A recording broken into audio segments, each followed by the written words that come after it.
plot twist for you. So I was a little bit bummed that time kind of forced our hand at burning all of those trees. Not all of them, most of those trees in the fire. But we've got to move on. We've got to get this done. So that's a little bit of a bummer. We burned on a Saturday because there was zero chance of rain between Saturday and Wednesday. That'd give us plenty of time to keep piling the bigger stuff on those embers to keep burning over the next few days.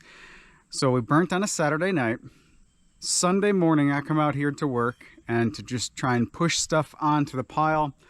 And we were out here for 15-20 minutes and the bottom falls out. It starts raining buckets. There's not a cloud around us except above us. It just pops up out of nowhere and just pours, just downpours for like a solid hour.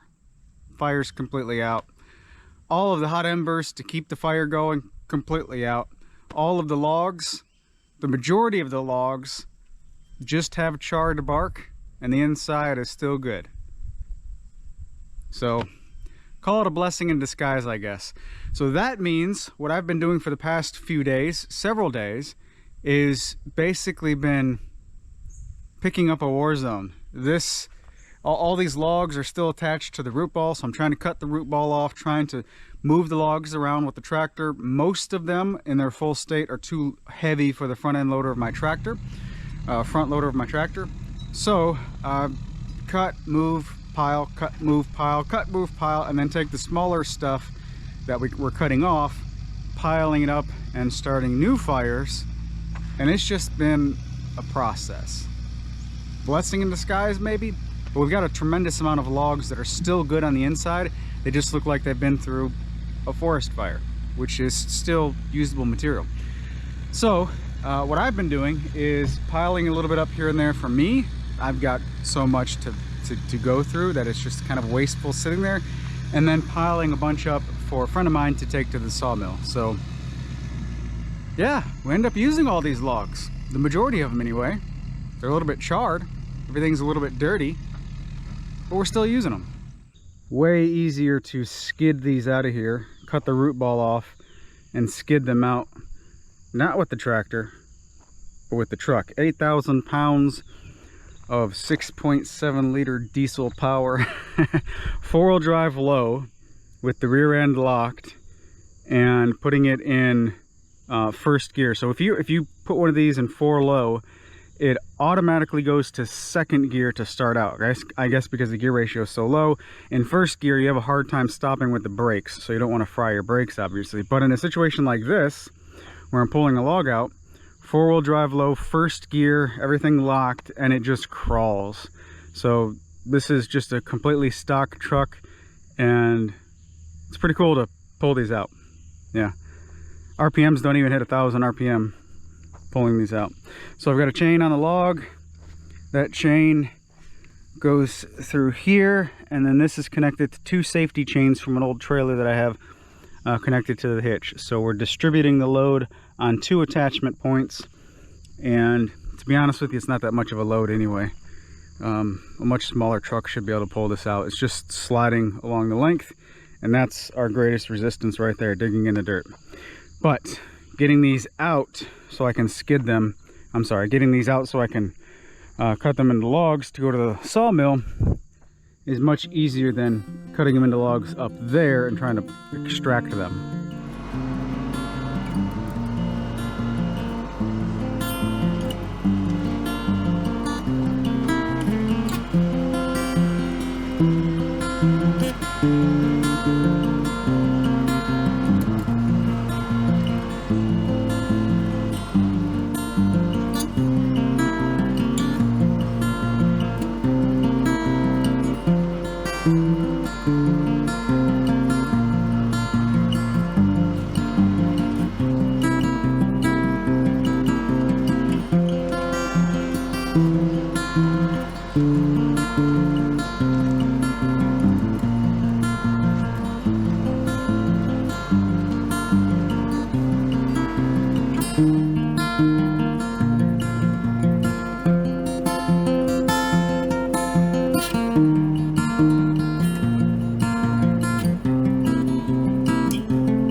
Yesterday the heat got me. I was out there too long in it and got a little dehydrated. So today I'm starting, what is it? It's 5:34 right now in the morning and the sun's not up. We've got first light already, but the sun's not up yet. So I'm getting a head start on things. And I'd love to say that I'm all chipper and had a bunch of coffee and everything's great, but I am dog tired. As soon as I get moving, everything will be okay though.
So this has been my view for the past several days, moving stuff out of the way. I've got a pile of trees over there that need to be chopped into logs, pile of root balls over there that are big enough for me to pick up and drop down, or small enough for that, and still piles of stuff that need to be cleared. My wife's over there running a smaller, or getting another smaller burn pile going to get rid of small brush.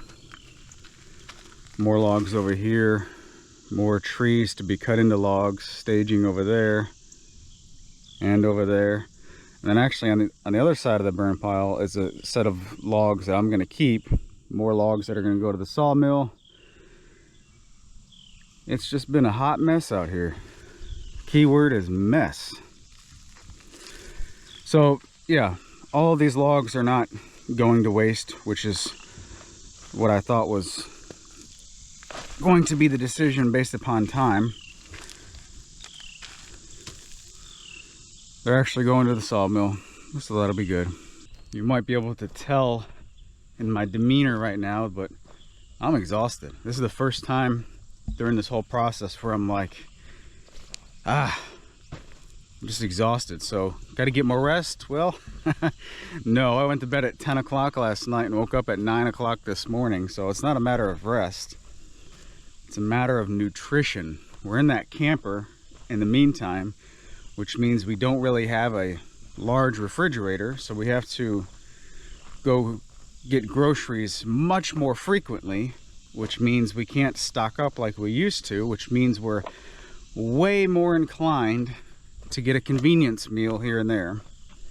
And that's catching up with me. I've been eating like crap and I'm feeling it.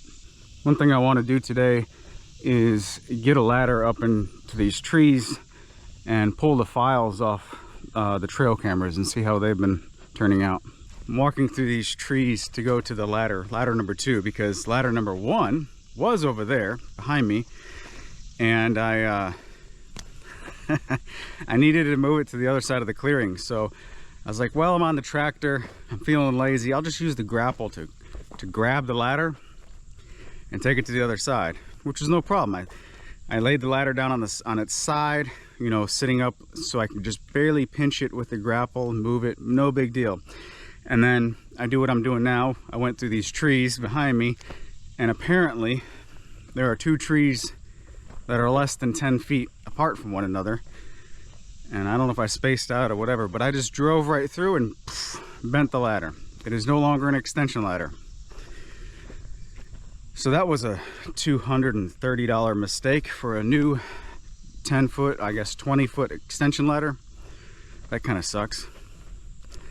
But yeah, I've had a few. Oh, you want me to tell you something else that sucks? I bent the hydraulic cylinder on the curl, go away bug, on the curl part of the loader on my tractor. And I believe that was from, I didn't see it exactly when it happened, but I think it's from moving one of these root balls, and it rolled back at me and plowed into the front of the grapple when I was trying to roll the root ball. So that's another expensive fix. I have no idea how much that's going to cost, but I got to get that done soon so I can use the tractor again. Yeah, I am completely out of it. I walked over to the ladder to show you the ladder that I screwed up, and then just walked away from the ladder. So there you go. There's a $230 ouchie. I might be able to straighten this one up. I'm still going to use it though.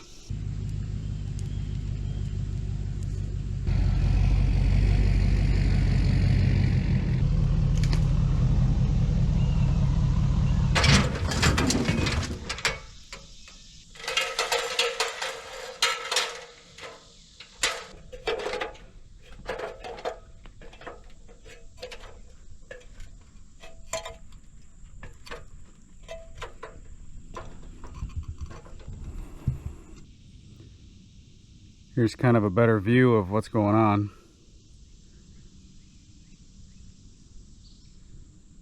It's getting there. It's getting there. We worked a ton out here. It's just messy and so much to do. So the shop pad is going to go right here. So I really don't need to get 100% of that gone. If I go another 30 or so feet, 20, 30 feet, somewhere right around there, that should be enough room right here for the pad to get started. And I'm trying to do as much as I possibly can before I get him out here, because it's a catch-22, right? My biggest asset right now is time, not money. However, we're behind schedule, so I do have a bunch of time, but we're at a time crunch, if that makes sense. So I've been pushing the root balls over to there. That's root ball graveyard number 1. That got full, so I cut another patch right into there. That's root ball graveyard number 2. We've got piles of dirt and organic matter here to be burnt, and then just pushed around, to be honest with you. So I'm hoping, today is Saturday when I'm recording this. Next Wednesday, I think, is the break in the rain. It's rain every single day. So next Wednesday, Thursday, Friday should be dry enough up here for him to scrape off, because what he has to do, he said, is scrape down about 2 feet and push that material to the sides around it, and then backfill with some harder red clay. That's what they do here typically in Mississippi. You know, I grew up in Michigan where basically everybody has a basement. Well, around here it's not economically feasible to go so far down to create a basement, because our frost line is only like 8 inches below grade, something like that.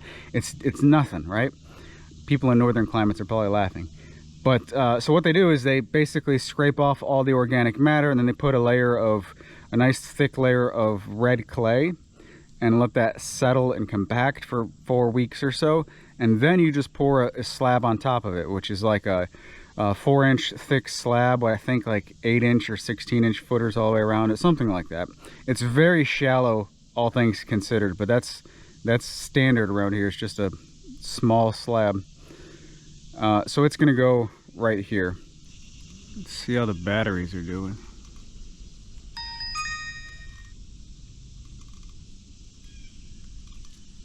Battery's still showing full, so that's good.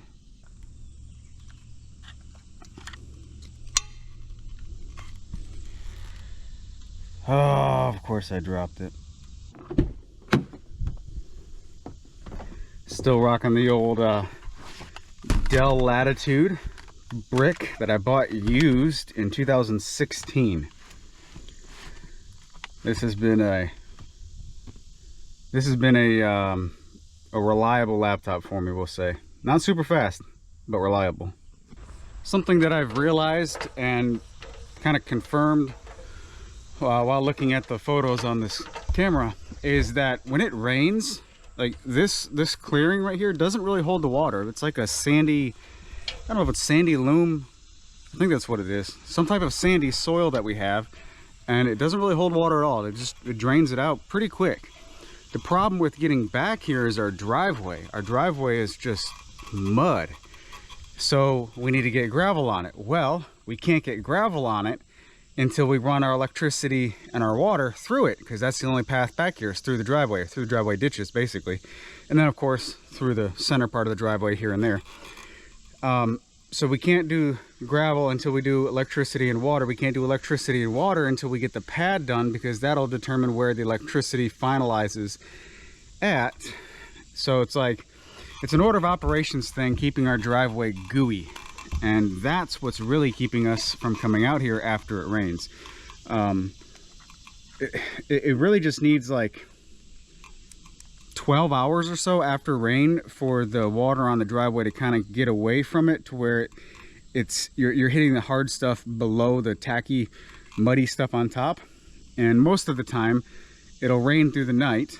So then you wake up and you're like, okay, maybe around 12 or 1 o'clock-ish, I'll be able to get out there to the property. And then 11 o'clock, it just rains for 10 minutes for no reason, just to make you upset. Anyway. Oh, it's giving me a countdown. I guess I gotta shut this for that next picture to take. Let me get out of the way. From what I could tell on my laptop, it looks like those files are pretty cool. The pictures are pretty cool. Seeing the progress anyway. I have it set to 1 picture every half hour, and my goal is to get, like, you know, 2 years worth of footage with these 2 camera locations. But I'm beginning to wonder if I should change that to 1 picture every 15 minutes. I don't think, nowadays anyway, file storage is not the issue anymore. It's just battery life. And after a couple weeks, we have full battery life on those cameras, so yeah, I may do that, which means I gotta go back to the first camera that I just left. Oh well.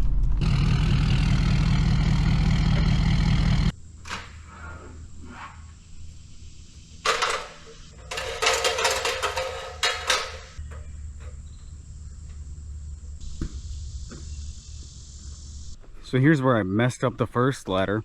This is a nice smooth path. So I took this because it's less bumpy. There's no trees over there. I should have went over there. Dum Jay. Would have been smarter, Jay.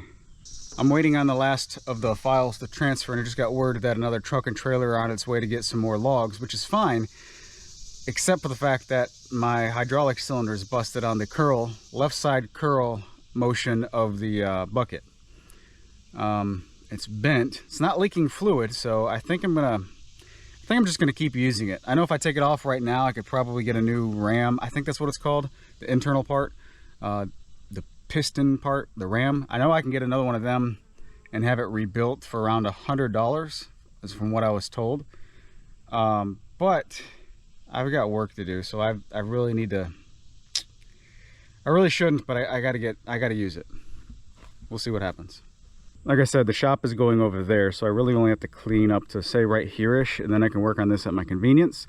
Shop pad over there, house pad over here, tree house up here, something like that. She's got another fire going over there. I gotta get down and get to work on the tractor.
we got rained out again.